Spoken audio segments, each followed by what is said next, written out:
Russell back with Gwinnett Lawns in beautiful, Mower rain, Atlanta, Georgia. Today is May the 18th. It's Saturday, 2024.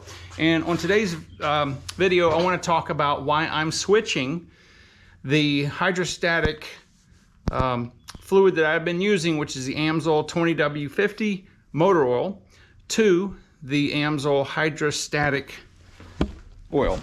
Now, or hydrostatic fluid, okay? Why am I doing this? Well, first of all, let me tell you that the hydros that are in the Trimstars, they're made by Hydro Gear. They're the ZT2800s. And if you go on Hydro Gear's website, they say that it's perfectly fine to use regular 20W50. You could use either 1550 or 2050 motor oil, and that works fine. The Hustler dealer that I've talked to for a long time, I asked him, I said, how long will the hydros in these mowers last? And he told me that he has seen them with 10,000 hours on them. I was amazed, 10,000 hours. He said if you don't abuse them, meaning you're not trying to pull, 300, 400 pounds of mulch around with them that people do, make, put it on carts or whatever, and you're not abusing the transmission, and you're changing the fluid and filter every 200 hours like Hustler recommends, he's seen them with 10,000 hours. That doesn't mean that you won't have an occasional seal leak or something, but he said that the internals, the gears and all that, shock valves and all that, they will generally last around 10,000 hours. Now, I started doing some research because I know that Wright manufacturer, they specify hydrostatic fluid for the transmissions, and I started doing a little bit of research and I wanted to find out for myself what's the difference between the motor oil and the hydrostatic fluid, and found out that they, I guess, had done some testing, and they use Hydro Gear products. They spec hydrostatic fluid instead of motor oil now. And they said that from their testing that there is a lot of benefit to using that. Now, the difference in chemistry between these two is not a lot. The hydrostatic fluid has some additives that are removed from the oil that would generally be in an internal combustion engine and need to have that those additives in there to fight the actual combustion process. And there's a whole chemical makeup of the oil that is designed for running in an actual engine. And while the motor oil is perfectly fine for the hydros, the hydrostatic fluid has some additives in there that make it a little more shear stable and make it a little bit more resistant to oxidation, degradation, and also viscosity, degradation. So they've tweaked it a little bit. So while you can use motor oil, obviously in a motor or the Hydro Gear, you don't want to put the hydrostatic fluid in an engine because it's a different environment, right? In the hydros, you're just dealing with gears and shock valves and things like that. You're not dealing with the byproducts of combustion, burning gas and all that that's getting into the oil, so it doesn't have to deal with that. So basically, I'm going to switch from the Amsoil and start using the hydrostatic fluid. Now, this mower right here has 78.4 hours, and Hustler recommends the initial hydro fluid change to be at 75 hours, and then every 200 hours after that. Now, my other Trimstar that is a couple years older than this one, it has almost 975 hours, and all it's ever had is the Amsoil 2050 motor oil. And it's perfectly fine. And again, like I said before, doing that, the hydros will last virtually, who puts 10,000 hours on a mower? But they would last that long.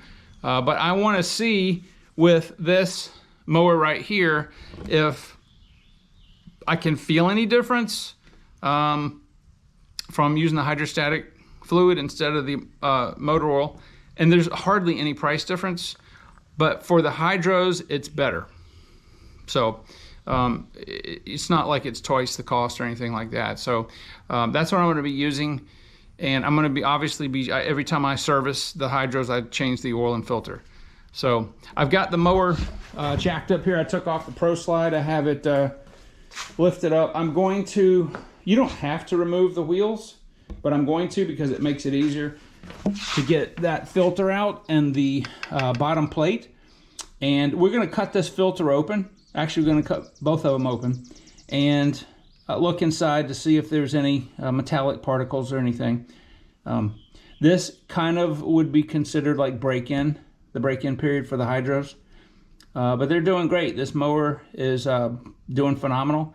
And so we'll do that. This particular mower setup takes 4 quarts. All right.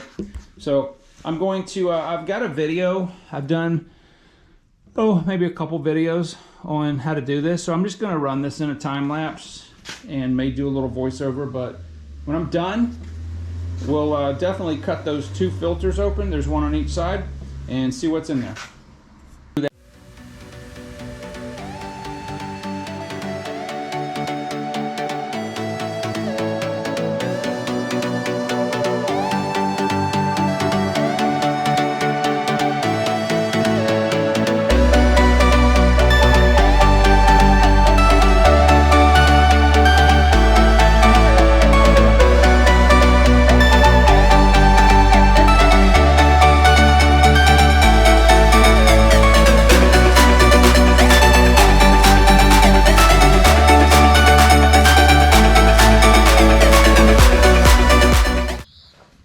All right, so while that's draining, we're going to go ahead and open the filter here. And I have a link in Amazon for this. This is the most useful thing I have bought in years and years. This opens oil filters.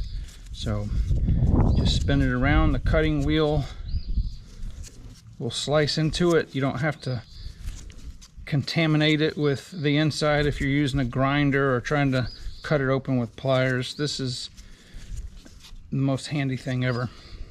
It's a great tool. I use this on every single filter that I have for everything that has a canister filter like this, because I want to see what's in the inside. All right, so it pops off just like that. It cuts it nice and clean. So here is the element, and that filter, or that hydro oil, is in very, very good shape. So all I'm doing is I'm going to pull the pleats apart and look in here, see if I see anything. What I'm looking for is any metallic particles.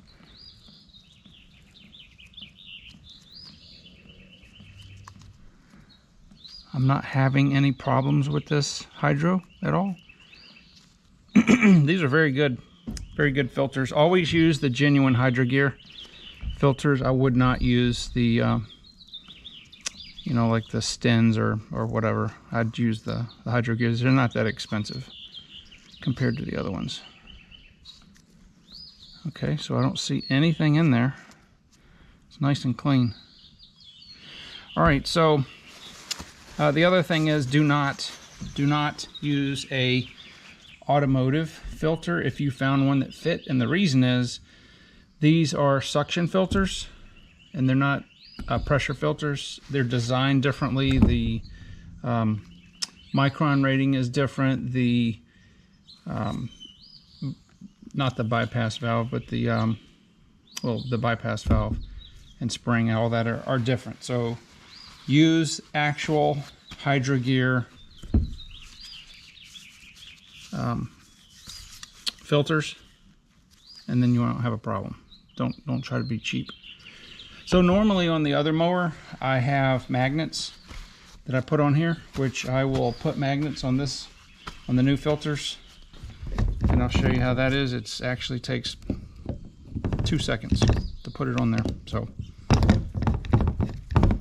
here's the actual base with the flange and everything. These are very, very heavy. They're good quality.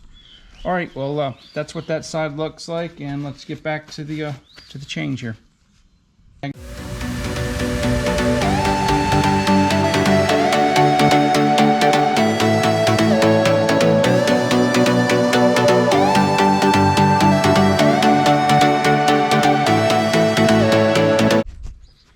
I'm gonna go ahead and clean this filter. Hopefully I won't make much of a mess, but we'll see.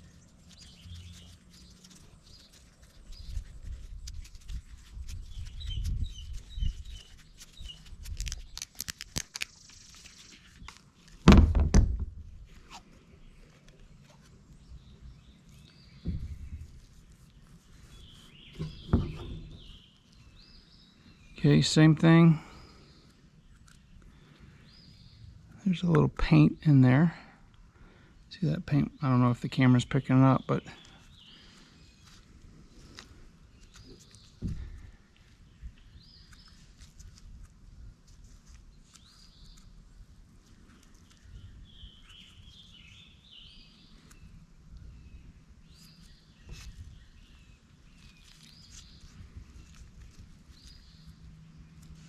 all right, so I don't see any metallic particles in there at all, at least with the naked eye, so that's looking good.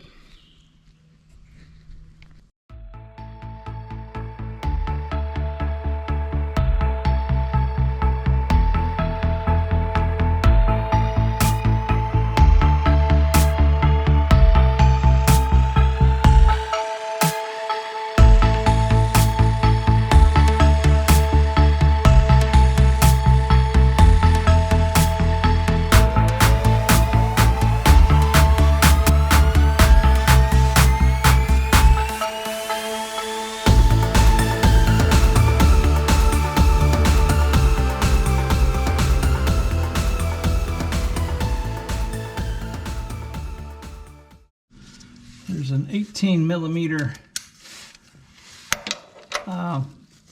we'll call it a bolt. It really is a bolt. It's at the top of the transaxle on both sides. And you need to remove this. Sorry if my hand's in the way, but you need to remove this as you're filling it. If you're working on a Trimstar, you're going to fill it through the actual reservoir, plastic reservoir, but this is to bleed the air out initially. And this does have an O-ring on it, so be careful. You can, if you have a pump, you can fill it through here if you want to, but I'm going to just loosen them or remove them on both sides, because the reservoir, as you fill it, it will fill both sides of the transaxle at the same time.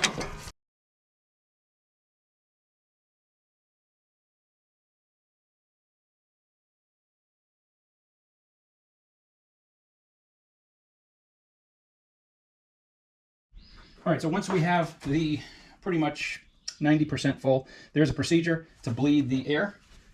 Because there is some air in there. The filters really aren't completely full yet. So what you want to do on the Trimstar is just pull out the hydro locks. This would allow you to move the mower if you couldn't turn it on, allow it to freewheel. And we're just going to crank it up, and I'm going to go forward and backwards a bunch of times, and then we'll release the locks and do it again until there's no noise and the motors run up like they're supposed to.